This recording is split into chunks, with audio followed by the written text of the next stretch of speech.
அமெரிக்க அதிபர் Donald Trump இந்த பேச்சுவார்த்தை முடிவுக்கு பிறகு உடனடியாக அவர் ஒரு டிசிஷன் எடுத்திருக்கிறார். என்ன டிசிஷன் சொன்னா, ஹொர்முஸ் நீர்நிலையை நீங்க மூடுறது என்ன, நானே மூட போறேன் அப்படின்னு சொல்லி ஹொர்முஸ் நீர்நிலை பகுதிகளில் உடனடியாக முற்றுகையிடுமாறு, கடற்படை முற்றுகையிடுமாறு அமெரிக்கன் இராணுவத்திற்கு அமெரிக்கன் பிரசிடென்டாக இருக்கக்கூடிய டொனால்ட் ட்ரம்ப் அறிவுறுத்தல் சொல்லியிருக்கிறார். மீண்டும் ஈரான் மேல ஒரு தாக்குதலை நடத்துவதற்கு ட்ரம்ப் தயாராகிறார். எப்படியுமே ஒரு யுத்தத்திற்கான வாய்ப்புகள் தான் நிறைய அதிகரிக்கிறது என்பதை நம்ம பார்க்க முடிகிற அதே நேரத்தில் இன்றைக்கு ஈரானுடைய பாராளுமன்ற சபாநாயகர் முகமது பாகர் கலீபாப் வெளியிட்டிருக்கக்கூடிய அறிவிப்பில் என்ன சொல்றாருன்னு கேட்டா, நேற்று நாங்கள் எங்களுடைய சகோதரர்கள், எங்களுடைய நண்பர்களாக இருக்கக்கூடிய பாகிஸ்தானியர்கள் சொன்னதற்கிணங்க பேச்சுவார்த்தையில் கலந்து கொண்டோம். ஆனால் எங்களுடைய நம்பிக்கையை வென்றெடுப்பதற்கு அமெரிக்கா தவறிவிட்டது.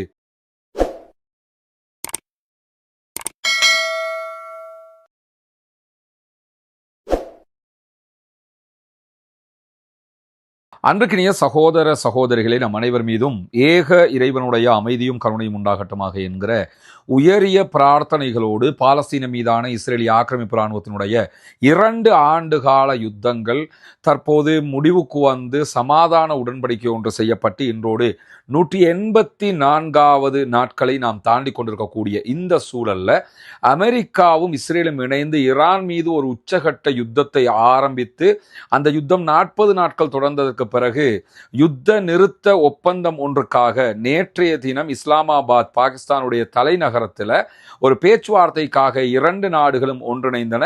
ஆனால் பேச்சுவார்த்தை தோல்வியில் முடிந்திருக்கிறது. குறிப்பாக ஈரானுடைய நிபந்தனைகளில் ஈரான் உறுதியாக இருக்கிறது.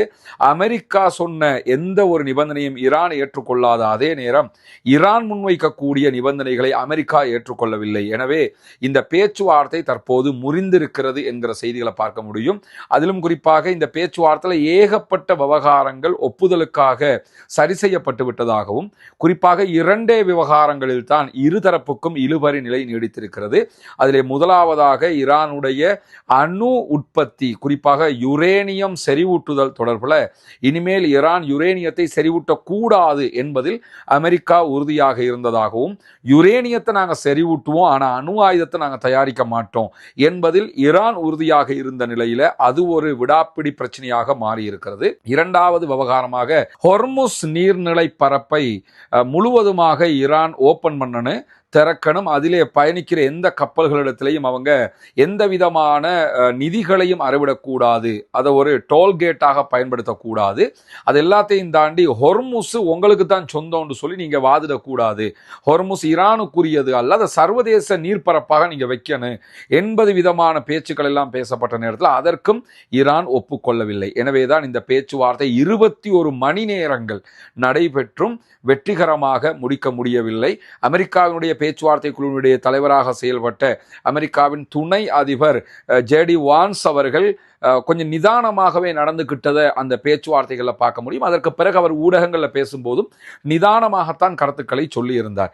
இப்படியெல்லாம் அவர் பேசினாலும் எந்த விதமான நிதானமும் மற்ற ஒருவராக இருக்கக்கூடிய அமெரிக்க அதிபரால் இந்த பிரச்சனை முடிவுக்கு வராத ஒரு நிலையாக மாறியிருக்கிறது. இப்படியான சூழல்ல இன்றைக்கு மீண்டும் பேச்சுவார்த்தையினுடைய முறிவுக்கு பிறகு அமெரிக்க அதிபர் டொனால்ட் ட்ரம்ப் பலவிதமான கருத்துக்களையும் சொல்லியிருக்கிறார். தன்னுடைய அடுத்த கட்ட நகர்வுக்கும் சென்றிருக்கிறார். இப்படியான ஒரு பரபரப்பான நிலை தற்போது மத்திய கிழக்கில் மீண்டும் ஏற்பட்டிருக்கக்கூடிய சூழல்ல தான் இஸ்ரேலிய படைகள் மீண்டும் லெபனானுடைய பகுதிகள் மேல ஆக்கிரமிப்பு தாக்குதல்களை நடத்தி வருகிறார். அதே நேரம் லெபனானில் இருக்கக்கூடிய ஹிஸ்புல்லாக்களும் பதிலடி தாக்குதல்களை தொடர்ந்து இஸ்ரேலை நோக்கி நடத்தி கொண்டிருக்கிறார்கள். குறிப்பாக இன்றைக்கு வடக்கு இஸ்ரேலுடைய எல்லை பகுதிகள் மேலேயும் இஸ்ரேலிய ஆக்கிரமிப்பு இராணுவத்தினுடைய இராணுவ நிலைகள் மேலேயும் மிக கடுமையான தாக்குதல்களை நடத்தி இருக்கிறார்கள்.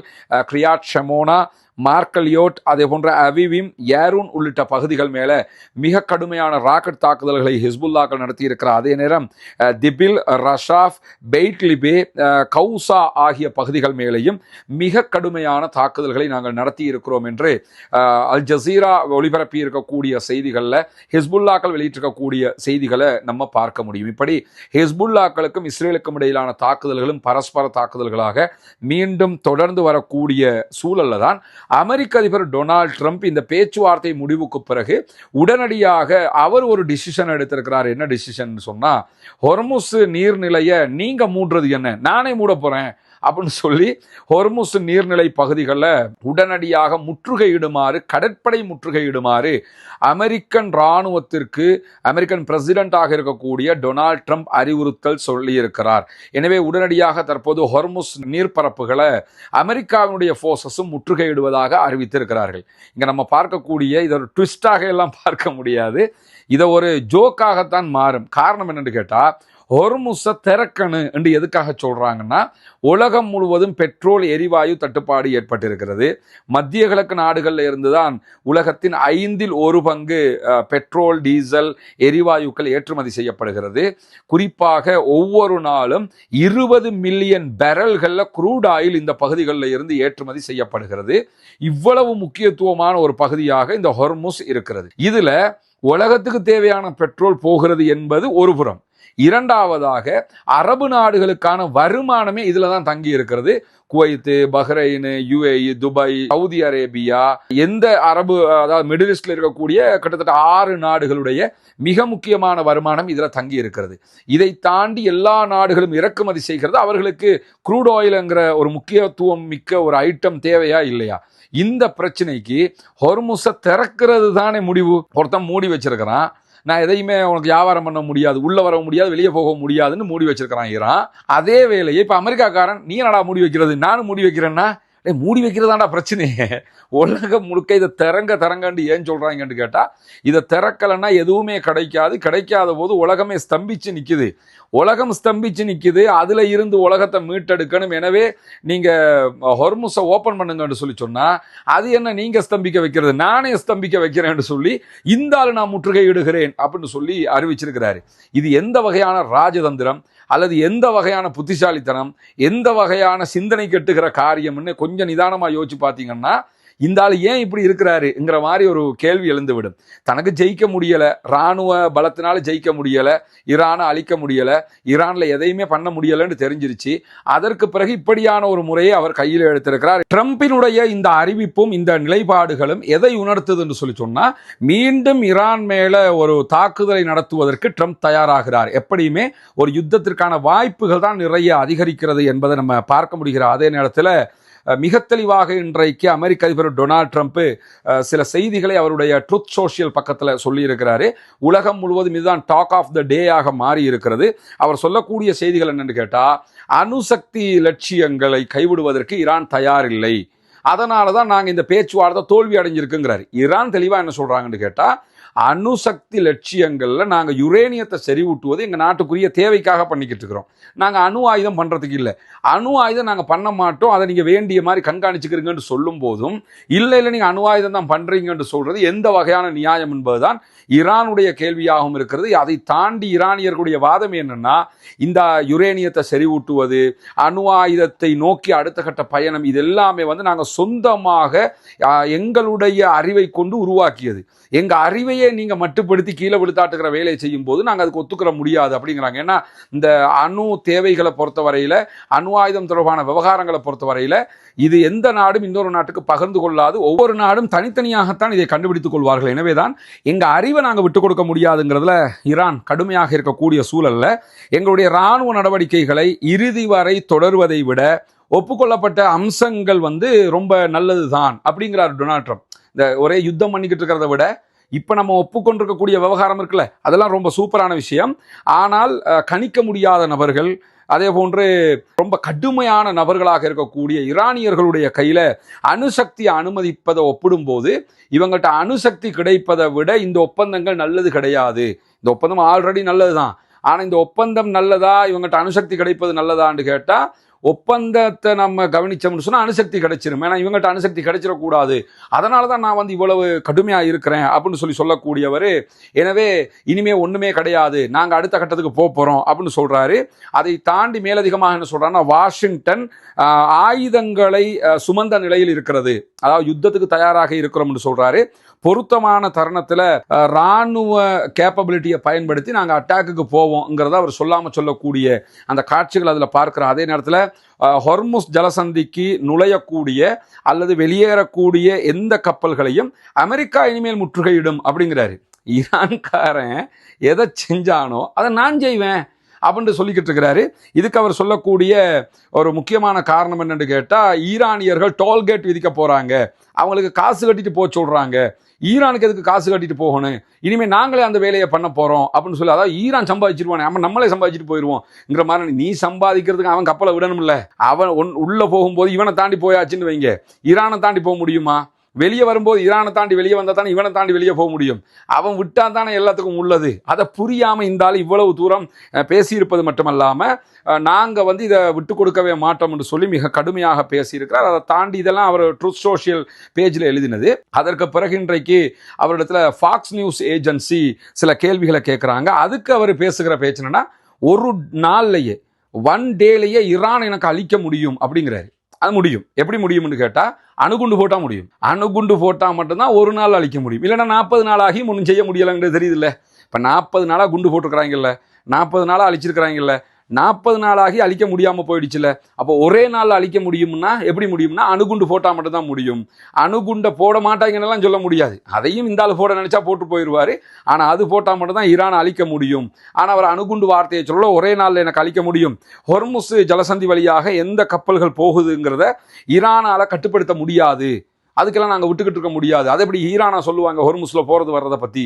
இனிமேல் நாங்கள் தான் அதை முடிவெடுப்போம். அதனால தான் ஒன்று, எல்லா கப்பல்களும் பாதுகாப்பாக போய் வர்ற மாதிரி இருக்கணும், இல்லைன்னா எந்த கப்பலுமே போகக்கூடாது அப்படிங்கிறாரு.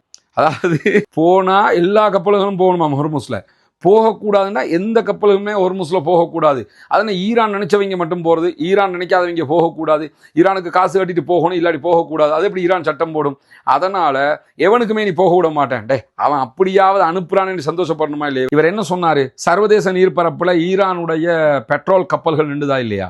இதில் இருந்து உலக நாடுகளுக்கு இப்போ தற்போது க்ரூட் ஆயில் தேவைப்படுது, யாரெல்லாம் ஈரான்கிட்ட பேசி எடுக்க நினைக்கிறீங்களோ அவங்களுக்கு 1 மாதம் நாங்கள் ஈரான் மீதான தடையை நீக்கிறோம், எல்லாரும் பேசி எடுத்துக்கிறோங்க. அதனால தான் இந்தியா எல்லாம் பாஞ்சு விழுந்துக்கிட்டு உடனடியாக நிறைய எடுத்துக்கிட்டான். இந்த வழி எதுக்கு அவர் சொன்னார்? எவனுக்குமே பெட்ரோல் கிடைக்கலன்னா ஈரான்கிட்ட இருந்தாவது எடுத்துக்கிறங்க, ஈரானை அடித்ததே அவன் பெட்ரோல் விற்கக்கூடாதுன்னு தான், கடைசியில் அவன்கிட்ட இருந்தே எடுத்துக்கிறங்கன்னு சொன்னார். இப்போ என்ன சொல்கிறாருன்னு கேட்டால், ஈரான்கிட்ட கேட்டுட்டு நீங்கள் கப்பல்கள் போகிறத நான் ஒத்துக்கிற மாட்டேன். இப்போ ஈரானோட அவருக்கு கோவமா, இல்லை ஈரான்கிட்ட கேட்டுட்டு போகிற நாடுகளோட அவருக்கு கோவமாங்கிற கேள்வி எழுகிறது. அதை தாண்டி ஈரான் சில நாடுகளுக்கு இப்போ இலங்கை கப்பல் போய்க்கிறங்க, இந்தியா கப்பல் போய்க்கிறங்க, அமெரிக்காவுக்கு சாதகமான கப்பல்களும் தான் போகக்கூடாது என்று வச்சிருந்தான். இப்போ அமெரிக்காவுக்கு ஆதரவான, இஸ்ரேலுக்கு ஆதரவான கப்பல்கள் போகக்கூடாது, அதுவல்லாத எந்த நாட்டு கப்பல்களும் போகலாம்னா மற்ற நாடுகளுக்கு பிரச்சனையே இல்லைன்னு ஆயிடுச்சுல.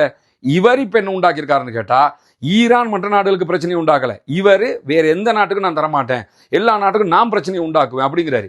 பிரச்சனையை உண்டாக்கினா இப்போ ஈரானுக்கு என்ன குறைஞ்சிட போகுது? எல்லா நாடும் போய் ஈரான்கிட்ட கேட்டுக்கிட்டு இருக்க போகிறானா, அல்லது ஈரானுக்கு குறை சொல்ல போகிறானா? அவனுக்கு எந்த பிரச்சனையுமே இல்லை, பிரச்சனை முழுக்க இந்த ஆளுக்கு தான் வரப்போகுது. அதை விளங்காமல் இந்த மாதிரி ஒரு நிலைப்பாட்டை எடுத்திருப்பது மட்டுமல்லாமல், மேலதிகமாக என்ன சொல்கிறாருன்னு கேட்டால், இப்படி நாங்கள் ஹொர்முஸை நாங்களும் சேர்ந்து முற்றுகையிட்டா என்ன ஆகும்னு கேட்டால், ஈரானுக்கு கொடுக்க முடியாமல் தவிச்சுக்கிட்டு இருப்பாங்க, எல்லோருமே எங்ககிட்ட பெட்ரோல் வாங்குவீங்க. இதுதான் இந்த அரபு நாட்டுக்காரனுக்கு அவன் செய்கிற இந்த வேலைகளால் ட்ரம்ப்புக்கும் அமெரிக்காவுக்கும் இருக்கக்கூடிய லாபம் என்னன்னா, அரபு நாட்டில் இருக்கக்கூடிய எல்லா க்ரூட் ஆயிலையும் அவனோட ஒப்பந்தத்தை போட்டு எல்லாத்தையும் கொண்டு அங்கே எடுத்து வச்சிருக்கிறான். இனி எல்லாரும் அமெரிக்காட்ட பெட்ரோல் வாங்கிக்க, அமெரிக்கா வச்சிருக்கிறத அமெரிக்காட்ட பேசி அமெரிக்கா வழியாக பெட்ரோல் வாங்கணும், அவங்க ஒரு பிஸ்னஸ் பண்ணுறதுக்காக நாங்களும் முற்றுகையிடப்புறம் இருக்கான். இதனால் ஈரானுக்கு எந்த பாதிப்பும் கிடையாது. அரபு நாடுகளுக்கு முழுவதுமாக எக்கானமிக் கிரைசிஸ் ஏற்படும், அரபு நாடுகளுக்கு கடல் வழி போக்குவரத்து மிகப்பெரிய கேள்விக்குறியாகிவிடும், அவர்களுக்கு பெட்ரோல் விற்கிறது மட்டும் இல்லை, எந்த ஒன்றையும் அவங்களுக்கு வாங்க முடியாத ஒரு நிலை ஏற்படும். இதுவெல்லாம் மிகப்பெரிய சிக்கலாக அரபு நாடுகளுக்கு உருவாக போகிறது. இதை உருவாக்குறது இப்போ அமெரிக்க அதிபர் டொனால்ட் ட்ரம்ப். யாரை நம்பிக்கிட்டு இருந்தாங்களோ அதே அமெரிக்க அதிபர் தான் இந்த பிரச்சனையை உண்டாக்குறாருங்கிறதெல்லாம் நம்ம பார்க்க முடியும். இதைத்தான் அவர் இன்னைக்கு ஃபாக்ஸ் நியூஸ் ஏஜென்சிக்கும் சொல்லும்போது, ஒரே நாளில் நான் அழிச்சிருவேங்கிறாரு. அவர்களுடைய எரிசக்தி நிலையங்கள் மேலே அட்டாக் பண்ணுவேன், அதே போன்று அவர்களுடைய ஒவ்வொரு ஃபேக்ட்ரி மேலேயும் அட்டாக் பண்ணுவேன், அவர்களுடைய எல்லா நிலையங்கள் மேலேயும் நாங்கள் அட்டாக் பண்ணி அவங்கள கைப்பற்ற முடியும். இது ஒரு பெரிய விஷயமாக இருக்க போகுது, அதை நாங்கள் செய்ய முடியுங்கிறார். செய்ய முடியும்னா 40 நாள் நீ என்ன செஞ்சுக்கிட்டு இருந்தேங்கிற கேள்வியெல்லாம் இருக்கக்கூடிய நிலையில தான் அவர் இதையெல்லாம் பேசியிருக்கக்கூடிய சூழலை நம்ம பார்க்க முடியும். இதே நேரத்தில் இதற்கு உடனடியாக ஈரானுடைய புரட்சிகர காவலர் பிரிவு IRGC ஒரு அறிவிப்பு விடுத்திருக்கிறாங்க. அதில் அவங்க என்ன சொல்றாங்கன்னு கேட்டால், ஹொர்முஸில் எந்த கப்பல் உள்ள வந்தாலும் அடி வாங்கிட்டு தான் போவீங்க, நீங்க தேவைக்கில்லாத வேலை செய்ய போறீங்க. வேற எந்த கப்பலும் வரப்போறது இல்லை. அமெரிக்காவினுடைய கப்பல்கள் உள்ளே வந்தது என்று சொன்னால் தவறான கணிப்புகள் மிக கடுமையான விளைவுகளை உண்டாக்கும். எனவே ஹொர்முஸ் ஜலசந்திங்கிறது எங்களுக்கு சொந்தமானது, எனவே நீங்க யாருமே உள்ள வரக்கூடாது அப்படின்னு சொல்லி தெளிவாக IRGC சொன்னது மட்டுமில்லாம, நேற்று இந்த பேச்சுவார்த்தை நடந்துகிட்டு இருக்கும்போது அமெரிக்க அதிபர் ஒரு ட்வீட் போட்டிருந்தாருன்னு நம்ம சொல்லியிருந்தோம். ஒரு சோசியல் ட்ரூத்ல ஒரு செய்தி எழுதியிருந்தார். என்னன்னா, அமெரிக்காவினுடைய 2 கப்பல்கள் ஈரானுடைய ஹொர்முஸ் வழியாக போய் அங்க இருக்கக்கூடிய வெடிகளை எல்லாம் அகற்றி கொண்டிருக்கிறது என்றெல்லாம் சொன்னார்ல, அதை இன்னைக்கு தெளிவாக வீடியோவோட பொய்ன்றதை நிரூபிச்சிருக்கிறாங்க ஈரான்காரங்க. அந்த வீடியோவை நீங்க இப்ப பார்க்க முடியும். செய்தியை புரிஞ்சுக்கிட்டு அதுக்கப்புறம் வீடியோ பாருங்க, அதுக்கப்புறம் இன்னும் தெளிவாக புரிஞ்சிடும். என்னன்னு கேட்டா, அவர்கள் வெளியிட்டிருக்கக்கூடிய அறிவிப்புல USS மைக்கேல் மெர்பி என்கிற ஒரு கப்பல், இது DDG-112 என்கிற நம்பர்ல இருக்கக்கூடிய அமெரிக்காவினுடைய நாவல் போர்சஸ்க்கு சொந்தமான கப்பல். அதே மாதிரி USS பிராங்க் E பீட்டர்சன் என்கிற ஒரு கப்பல் DD-121 என்கிற நம்பர்ல இருக்கக்கூடிய ஒரு கப்பல். இந்த 2 கப்பலும் நேத்து ஹொர்முஸை தாண்டி போறதுக்கு ட்ரை பண்ணினாங்க. அங்க வீடியோவிலே நீங்க பார்க்க முடியும். ட்ரை பண்றாங்க. ட்ரை பண்ணும் போதே உடனடியாக ஈரானுடைய கடற்படை IRGC அதை வழிமறைச்சு என்ன பண்றாங்கன்னா, நீங்க உள்ள நுழைய ட்ரை பண்றீங்க, உள்ள நுழைஞ்சா அவங்களுக்கு அட்டாக் பண்ணுவோம், உடனே ரிட்டர்ன் போங்க அப்படிங்கிறான். ஏன்னா சமாதான பேச்சு வேற இருக்குது. சமாதான பேச்சு இல்லாட்டி அடிதான், அது வேற விஷயம். நீங்க உள்ள வர ட்ரை பண்றீங்க, உள்ள வந்தீங்கன்னா அடிப்போம்னு சொல்லி தெளிவாகவே உங்களுக்கு அட்டாக் பண்ணுவோம்னு சொல்லி அவங்க சொல்றாங்க. ஆனா அமெரிக்க அதிபர் என்ன சொன்னான்னா, ஈரான்ட கடற்படை இல்லை, ஈரான் இடத்துல ஆயுதம் இல்லை, ஈரான் இடத்துல அது இல்லை இது இல்லைன்னாரு. அவன் வீடியோவை போட்டுட்டு இருக்கிறான். நீ உள்ள வந்த அடிப்போம்னு சொல்லி சொன்னோம். உடனே அவங்க பின் வாங்கி போயிட்டாங்க. உள்ள வரவே இல்லை, உள்ள வரவே இல்லை. சில நேரம் இந்த ஆளுக்கு சொல்றாங்களோ நாங்கள் உள்ள போனோம், நாங்கள் கிழித்து விட்டோம், இந்த ஆளை போட்டு ஏமாத்திக்கிட்டு இருக்கிறாங்களோ தெரியல. ஆனால் இந்த ஆள் சொன்னது பொய்ங்கிறது மிக தெளிவாக நிரூபிக்கப்பட்டிருக்கக்கூடிய நேரத்தில் தான் இன்றைக்கு பல ஆய்வாளர்களும் என்ன சொல்றாங்கன்னா, ஹொர்முஸுக்கு உள்ள நுழைய நினைச்சாலே அமெரிக்கா மேலே ஈரான் கண்டிப்பாக அட்டாக் பண்ணுவாங்க. ஈரான் நேற்றே மறந்துட்டாங்க உள்ள இந்த கப்பலையும் விடலன்னு, அது கன்ஃபார்மும் ஆயிடுச்சு. அதை மீறி போனாங்கன்னா கன்ஃபார்மாக அட்டாக் பண்ணுவாங்கன்னு சொல்லி தெஹ்ரான் பல்கலைக்கழகத்தினுடைய பேராசிரியர் ஃபவாட் இசாதி அவர்கள் சொல்லியிருக்கக்கூடிய தரவுகளையும் இன்றைக்கு அல் ஜசீரா சுட்டி காட்டுகிற அதே நேரத்தில் இன்றைக்கு ஈரானுடைய பாராளுமன்ற சபாநாயகர் முகமது பாகர் கலீபா வெளியிட்டிருக்கக்கூடிய அறிவிப்பில் என்ன சொல்றாருன்னு கேட்டா, நேற்று நாங்கள் எங்களுடைய சகோதரர்கள் எங்களுடைய நண்பர்களாக இருக்கக்கூடிய பாகிஸ்தானியர்கள் சொன்னதற்கிணங்க பேச்சுவார்த்தையில் கலந்து கொண்டோம். ஆனால் எங்களுடைய நம்பிக்கையை வென்றெடுப்பதற்கு அமெரிக்கா தவறிவிட்டது. அதாவது அமெரிக்கா இவங்க என்ன சொல்றாங்கன்னா, எங்களுக்கு நம்பிக்கை வரணும், நம்பிக்கை வந்தால் மட்டும்தான் நாங்கள் உங்களோட பேச்சுவார்த்தை நடத்துவோம், இங்க நீங்க சொல்லி சரண்டர் ஆக வேண்டிய தேவை எங்களுக்கு இல்லைங்கிறத மிக தெளிவாக சொல்லி இருக்கிறாரு.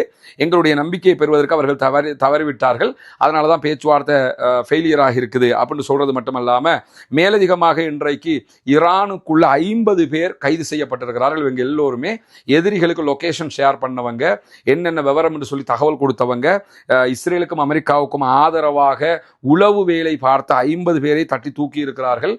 ஈரானுடைய IRGC என்கிற செய்திகள் வெளியாகி இருக்கிறது. எனவே நம்ம இப்போ உங்களுக்கு காட்சிப்படுத்தி அந்த வீடியோவிலே நீங்க பார்த்துக்கலாம். ஹொர்முஸுக்குள்ள நுழையிறதுக்கு ட்ரை பண்ணும் போதே அமெரிக்கன் போர்சஸுக்கு எச்சரிக்கை விடுத்து ஈரானியர்கள் விரட்டி அடிச்சிட்டாங்க.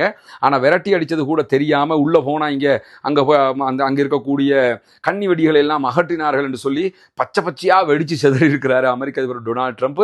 இதுதான் நடைபெற்று வரக்கூடிய. எனவே ஈரானியர்களுடைய கை இந்த நிமிடம் வரைக்கும் ஓங்கி கொண்டுதான் இருக்கிறது என்பதை புரிந்து கொள்ளுங்கள். அமெரிக்க அதிபர் டொனால்ட் ட்ரம்ப் என்ன செய்யறது என்று தெரியாம எதையோ செஞ்சுக்கிட்டு இருக்கிறாரு. முழு உலகுக்குமே அச்சுறுத்தலாக மாறி இருக்கிறார். முழு உலக மக்களுடைய நிம்மதியை கெடுக்கக்கூடிய ஒரு மனிதனாக அமெரிக்க அதிபர் டொனால்ட் ட்ரம்ப் மாறி இருக்கிறார் என்பதை நம்ம இப்ப பார்க்க முடிகிறது. பொறுத்திருந்து பார்ப்போம் அடுத்தடுத்து என்னவெல்லாம் நடக்க போகிறது என்பதை ரஸ்மின் எம்ஐசி நியூஸ் மற்றும் ரஸ்மின் டாக்ஸ் ஆகிய 2 சேனல்களோடு இணைந்து கொள்ளுங்கள். இந்த சேனல்களில் உண்மை செய்தியை உங்களுக்கு உடனுக்குடன் கொண்டு வந்து தருவதற்கு நாம் தயாராக இருக்கிறோம். ஆக்கிரமிப்புகள் ஓய வேண்டும், ஆக்கிரமிப்பாளர்கள் ஓய வேண்டும், ஆக்கிரமிப்பாளர்கள் ஓய்ந்து ஆக்கிரமிப்புகள் ஓய்ந்து ஈரானிய அப்பாவிகள் மீதான தாக்குதல்கள் நிறுத்தப்பட்டு, லெபனானிய அப்பாவிகள் மீதான தாக்குதல்கள் நிறுத்தப்பட்டு இந்தியர்களுக்கு முழுவதுமே அமைதி திரும்ப வேண்டும் என்கிற உயரிய பிரார்த்தனைகளோடு முழு உலகம் அமைதிக்கு திரும்ப வேண்டும் என்கிற மேலதிகமான பிரார்த்தனைகளை முன்வைக்கிற அதே நேரத்தில் ஜனநாயக ரீதியாக ஆக்கிரமிப்பாளர்களுக்கு எதிராக தொடர்ந்தும் குரல் எழுப்புவோமாக. வாஹிர் தஅவானா அல்ஹம்துலில்லாஹி ரப்பில் ஆலமீன்.